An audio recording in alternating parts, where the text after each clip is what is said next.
ସାତକୋଶିଆ ଅଭୟାରଣ୍ୟରେ ନୂଆ ଅତିଥି ଜନ୍ମ ନେଲେ 19 ଘଡ଼ିଆଳ ଶାବକ। ମେ ମାସ ସାତକୋଶିଆ ପାଇଁ ପାଲଟିଛି ଅତ୍ୟନ୍ତ ଶୁଭଙ୍କର। ସାତକୋଶିଆର ବଳଦମଡ଼ା ନିକଟରେ ଏକ ମାଇ ଘଡ଼ିଆଳ କୁମ୍ଭୀର 19ଟି ଶାବକକୁ ଜନ୍ମ ଦେଇଛି। 40 ବର୍ଷ ବ୍ୟବଧାନ ପରେ ଏଥରକୁ ମିଶାଇ ଲଗାତାର ଷଷ୍ଠ ଥର ପାଇଁ ପ୍ରାକୃତିକ ଆବାସ ସ୍ଥଳରେ ଅଣ୍ଡା ଫୁଟାଇଛି ମା ଘଡ଼ିଆଳ। ସାତକୋଶିଆ ଗଣ୍ଡ ଅଭୟାରଣ୍ୟର ବଳଦମଡ଼ା ନିକଟରେ ମାର୍ଚ୍ଚ ମାସରେ ଏକ ମାଇ ଘଡ଼ିଆଳ କୁମ୍ଭୀର 24ଟି ଅଣ୍ଡା ଦେଇଥିଲା।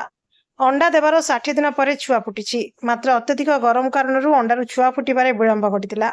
ଏହାକୁ ନେଇ ବନ୍ୟପ୍ରାଣୀ ବିଭାଗ ବିଚଳିତ ହୋଇପଡ଼ିଥିଲା। ଘଡ଼ିଆଳ ପ୍ରଜନନକୁ ଦୃଷ୍ଟିରେ ରଖି କୋର୍ ଏରିଆରେ ମାଛ ମରା ଏବଂ ଡଙ୍ଗା ଚଳପ୍ରଚଳ ଆଦିକୁ ବନ୍ଦ କରାଯାଇଥିଲା।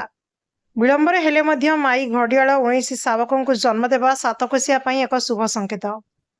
ଏହାକୁ ନେଇ ବନ୍ୟପ୍ରାଣୀ କର୍ମଚାରୀଙ୍କ ମଧ୍ୟରେ ଖୁସିର ଲହରୀ ଖେଳିଯାଇଛି।